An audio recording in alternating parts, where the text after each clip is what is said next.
আগামী নির্বাচন কঠিন ও প্রতিযোগিতামূলক হবে বলেছেন বিএনপি চেয়ারপারসনের পররাষ্ট্র বিষয়ক উপদেষ্টা কমিটির বিশেষ সহকারী ইঞ্জিনিয়ার ইশরাক হোসেন। মঙ্গলবার দুপুরে ঢাকা মহানগর দক্ষিণের গ্যান্ডারিয়া থানা বিএনপির আয়োজনে রাষ্ট্র মেরামতে বিএনপির ঘোষিত ৩১ দফার শীর্ষ কর্মশালায় ইঞ্জিনিয়ার ইশরাক হোসেন এসব কথা বলেন। তিনি বলেন, আগামী দিনের রাজনীতি হবে ভিন্ন, জনগণের প্রত্যাশাও হবে ভিন্ন। তাই জনগণের সমর্থন আদায় অবশ্যই মেধাভিত্তিক রাজনীতি করতে হবে।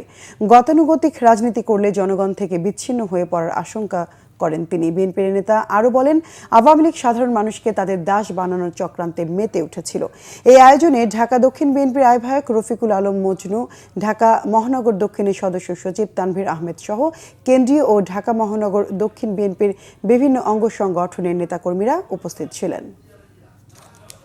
আইন শৃঙ্খলা পরিস্থিতির ব্যাপারে অবশ্যই আমরা উদ্বিগ্ন। আমরা চাই যে দ্রুততম সময় আইন শৃঙ্খলাকে একটা স্থিতিশীল পর্যায়ে নিয়ে যাওয়া হোক, যাতে করে একটি সুষ্ঠু সঠিক নির্বাচন এই বছরের মধ্যেই আমরা পেতে পারি।